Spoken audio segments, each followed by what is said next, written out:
Hey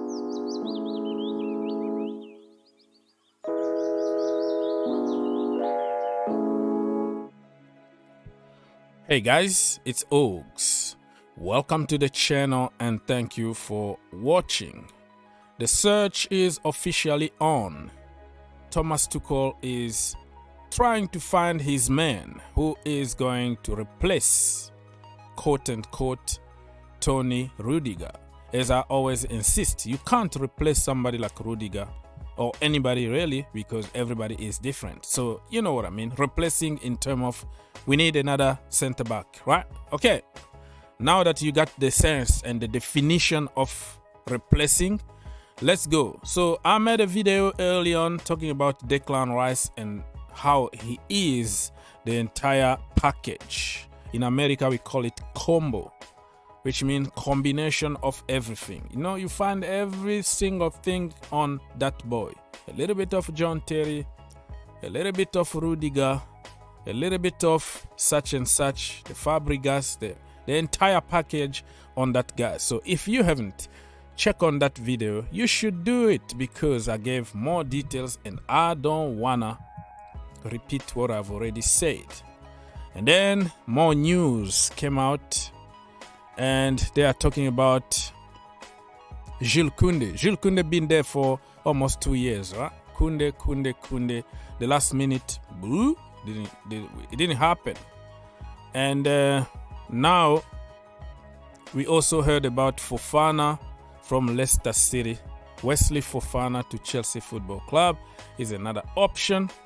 And the one that came out of the blue is from Germany. Okay? Mr. Josko Gvardiol, not Guardiola. So Josko is actually from Croatia. Okay, he's the same country as Kovacic, and yeah, could have some connections with Pulisic. You know, sick. You know, from Croatia. So yeah, we already have some very good connections from Croatia by, you know, Pulisic parent and also Kovacic. So yeah, they're gonna call him and talk to him in their language, and we can have him, right? He's gonna be more than happy to joining Chelsea Football Club, the Almighty Blues. Anyways, people, let me get to some details. But before I go any further, I have a question for you. Why Christensen is a snake and Rudiger is a saint? Think about it. Forget about the narrative and theories, right? Rudiger is living on free. Christensen is living on free. The theory is going to tell you Rudiger wanted to stay and Christensen changed his mind after agreeing. Listen, for me, if you haven't signed the paper, my friend, it's not legal. There's nothing wrong by anybody to change his mind. You're gonna do it, I'm gonna do it, but many people online are gonna look like they are perfect people who will always respect what they said. No, this is business the end of the day. Tony Rudiger wanted to leave. No, wanted to stay, but in his conditions. That's what people don't want to mention. Okay, I'm gonna stay here, but you pay me 350k. Andreas Christensen is like, you know what, I changed my mind. The money that you offered me, I don't know, I'm not gonna sign that contract. I need more money, or 2 years, or just cut my years instead of 5, just give me 3 so I can get something in the future. You say, oh, because you agree in my office, you told me I'm gonna sign and you didn't sign, you have just to respect what you said. Listen, even Levy, okay, or Levy, with a Hurricane, we saw that Hurricane can't go anywhere. And what is the reason? Oh, he told me that I can leave if I want. Where is the contract? Is anything signed?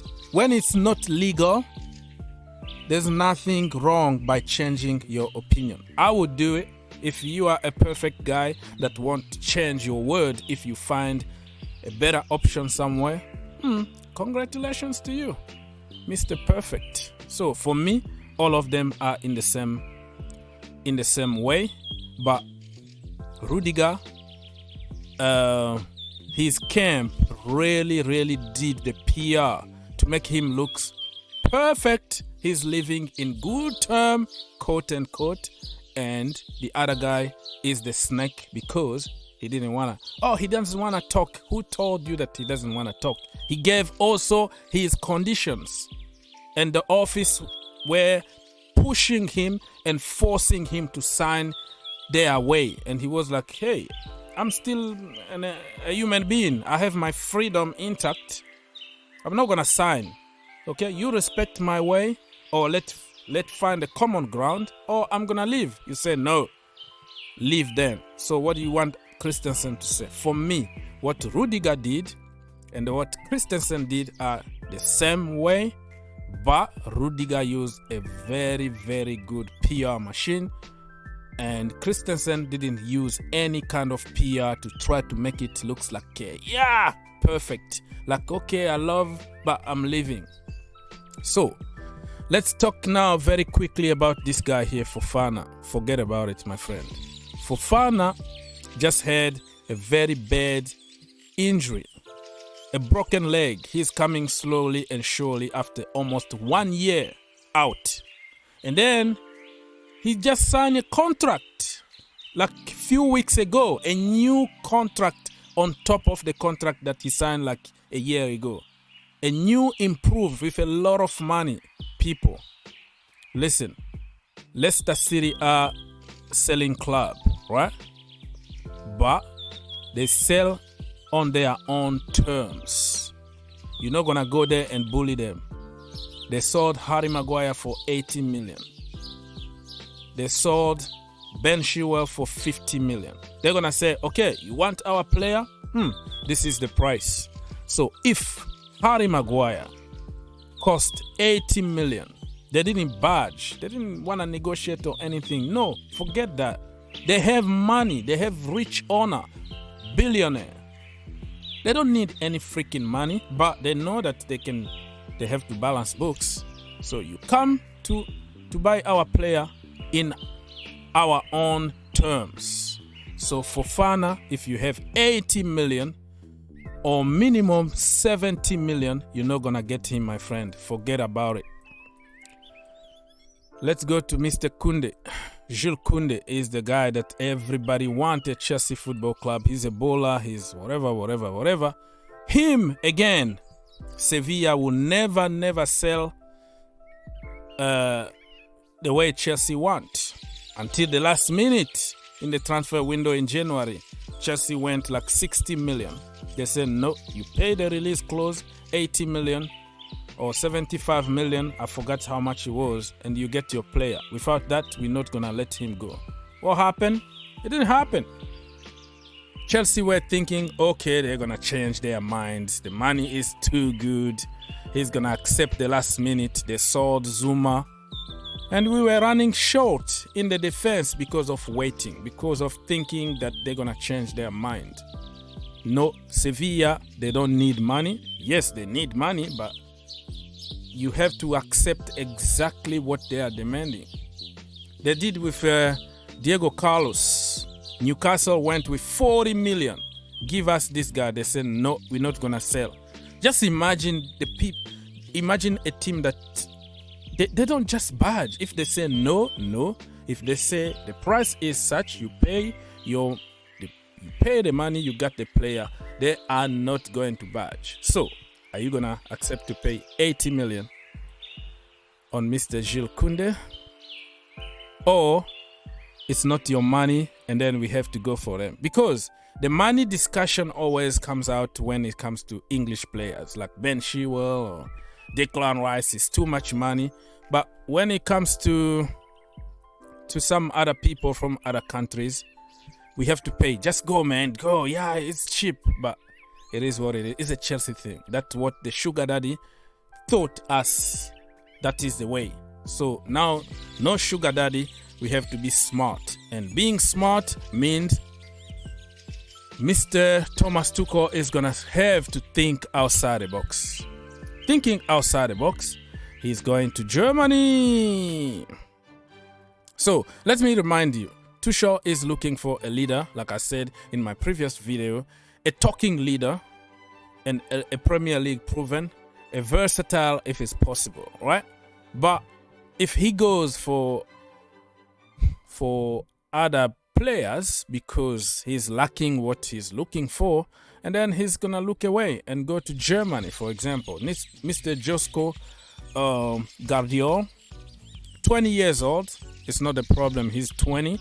The problem becomes when it's an English player or somebody from the academy. If he's 20, oh no, listen, he doesn't have the experience, blah, blah, blah, blah, blah. But we are ready to pay whatever it takes to get a 21 years old or 20 years old from another league. There's no problem. There's no money talk. There is no age talk.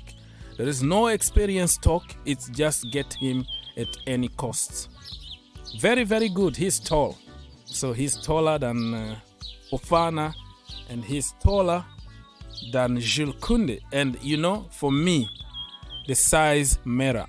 Size matter. As a centre back in the Premier League, you can make whatever theory you want. Oh, the jump is good. They are good in air. Listen, there's no way you can beat somebody like Van Dijk. He's tall. It's just like Rey Mysterio and the Great Khali.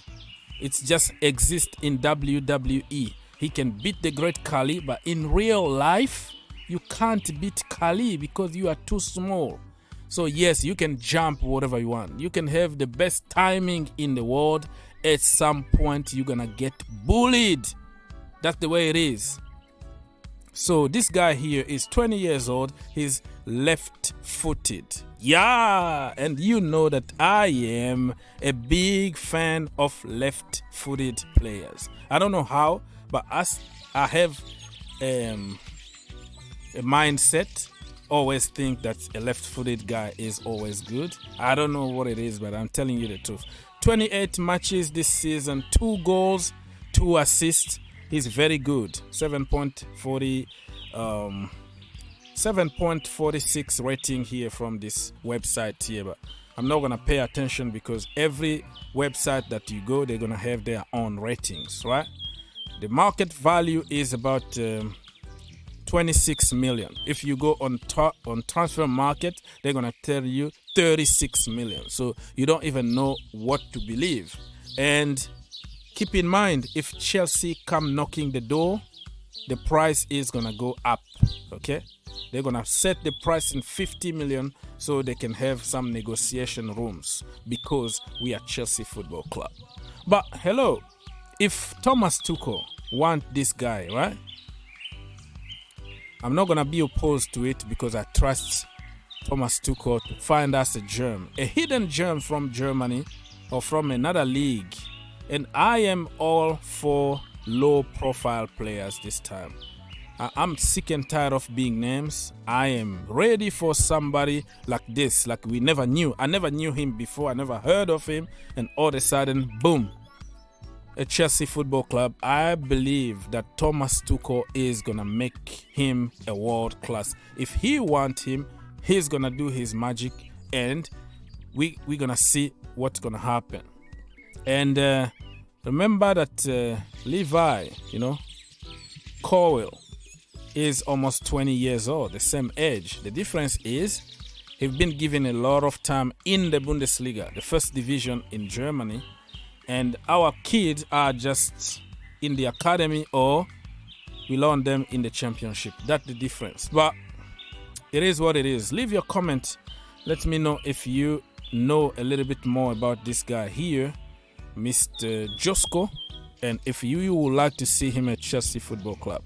I was watching some compilation on YouTube. You know what we do. We become experts watching few clips here and there. And I became fan of him. All of a sudden, my video was like 4 minutes 37 seconds. All of a sudden, I know him for the last 100 years. I know his school, his parent, he's a bowler. So yeah, I did my research and he's a bowler. Leave your comment and let's keep the conversation going, my friends.